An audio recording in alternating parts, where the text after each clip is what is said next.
अष्टमी बहुत सुंदर दिवस है। बहुत बहुत बधाइयां महाराज।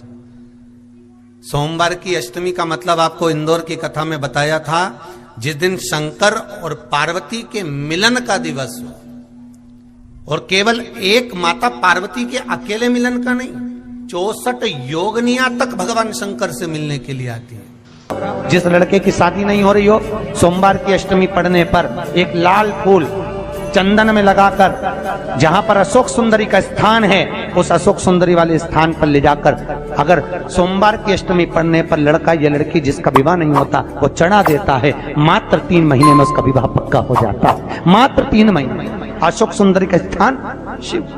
बहुत तकलीफ है और नहीं हो रहा काम, बहुत दिनों से लगे हो, नहीं हो रहा। हरा मूंग ले जाओ। मूंग के दाने तो रहते हैं घर में, केवल 31 मूंग के दाने लेकर जाइए, 31 चावल के दाने लेकर जाइए और 31 ही बेलपत्र लेकर जाइए। जिस दिन सोमवार की अष्टमी हो, कौन से दिन? सोमवार की अष्टमी हो, उस दिन शंकर जी के मंदिर में जाओ, 3 चीज लेकर जाओ, मूंग के दाने, चावल, बेलपत्र। चावल जो 31 लेकर गए हो, अपनी कामना कर कर शंकर जी की देहली पर रख दो, चौखट पर, कहीं पर भी एकांत में उसको रख दिया जाए। मूंग के जो दाने लेकर गए हो 31, वो नंदी के पास में, जो नंदी का पांव ऊंचा रहता है उस पांव के पास रख दीजिए। और जो 31 बेलपत्र लेकर गए हो, वो 31 बेलपत्र अशोक सुंदरी वाली जो जगह है, आपको पहले बताया है कथा में, अशोक सुंदरी जी का स्थान, ये शिवलिंग, ये जलाधारी जहां से पानी बहता है, उसके बीच में एक मोटी सी लाइन होती है, जो शंकर भगवान की छोटी लड़की अशोक सुंदरी का स्थान है। शिव जी के 13 बच्चे हैं, 13 बच्चे में सबसे छोटी लड़की अशोक सुंदरी यहीं पर विराजमान होती है, जहां से पानी नीचे गिरता है।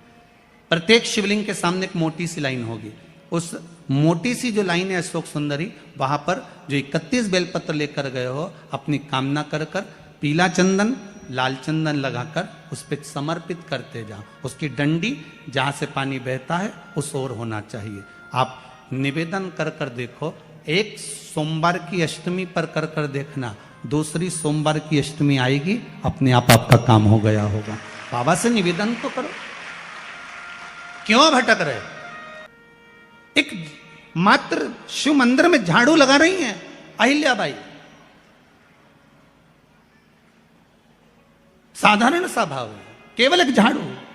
कई लोग कहते हैं महाराज जी, आप कहते हो मंदिर में जाकर झाड़ू लगाओ, पोछा लगाओ, तो जो हमने मंदिर में रख रखा है स्वीपर आदि आदि, जो भी सेवा करने वाला है, काम करने वाला है, वर्कर है, वो कर रहा है, तो हम क्यों करें? अरे भाई, एक बात याद रखना, आप सबसे पूछना चाहूंगा, आप लोग कहते हो कि मंदिर की सफाई जो वर्कर रखा है उसे करना चाहिए, मंदिर की सफाई जो पुजारी रखा है उसको करना चाहिए। मैं आपसे पूछना चाहता हूं कि आपके घर में जो तिजोरी है, दिवाली पे उसकी सफाई कौन करता है? नौकर करता है? अरे बोलते तो जाओ। नौकर करेगा? नहीं। वर्कर करेगा? नहीं। स्वीपर करेगा? नहीं। तिजोरी की सफाई कोई दूसरा नहीं करता, तिजोरी की सफाई हमें करना होती है। उसी तरह मंदिर की सफाई ना पुजारी करे, ना कोई वर्कर करे, जो दर्शन करने जाए वो करे, क्योंकि ये तिजोरी है हमारी, ये तिजोरी है हमारी, यहां से हमें मिलता है, ये मेरा देव अधिदेव महादेव देता है। और धतूरे का फूल,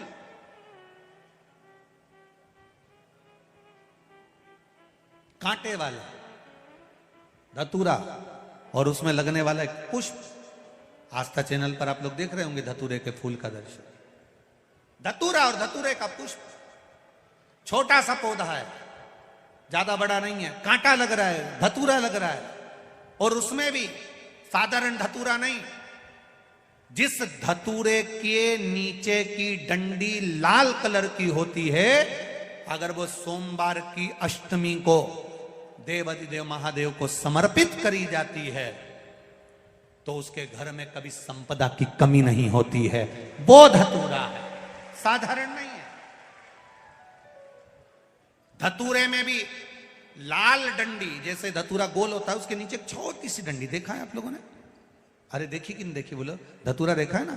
धतूरे के अंदर एक नीचे छोटी सी डंडी होती है, जब तोड़ोगे तो वो डंडी का कलर अगर लाल है, वो डंडी का कलर अगर लाल है, और कभी हम तो कहेंगे जैसे बड़ी बीमारी जिसको हो जाती है, लीवर, किडनी, कैंसर आदि आदि बड़ी बीमारियों से जो जूझ रहा होता है, प्रयास करो, प्रयास महामृत्युंजय का जाप कर कर, महामृत्युंजय का स्मरण कर कर, एक लाल डंडी का धतूरा प्रयास करना, एक धतूरा मिल जाए या 5 धतूरे मिल जाए किसी भी एकांतेश्वर महादेव पर, जो शिव मंदिर एकांत में हो, जहाँ कोई जाता आता नहीं हो। वैसे तो अब बहुत मुश्किल है कि ऐसा मंदिर मिल जाए जहाँ कोई जाता आता नहीं हो, पहले की बात दूसरी है, अब बात दूसरी है।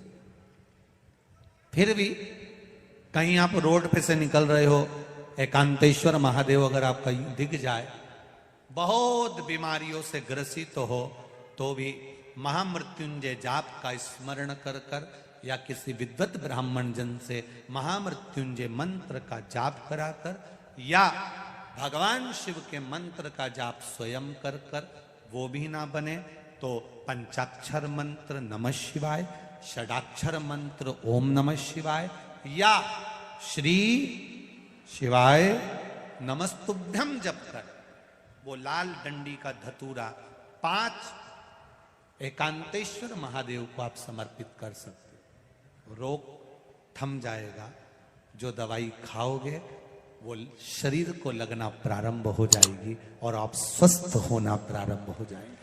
अगर बड़ा रोग है, वीर शंकर के मंदिर में जाओ, शिव जी का पूजन कर जब वापिस आओ तो शंकर भगवान के मंदिर में जो बाहर नंदी बैठता है उसके कानों में ओम नमः शिवाय बोलकर अपने मन की कामना उसके कानों में बोलकर आप आ जाइए, आपकी कामना 3 महीने में पूरी हो जाती है। नंदी के ईश्वर भगवान का स्मरण करिए।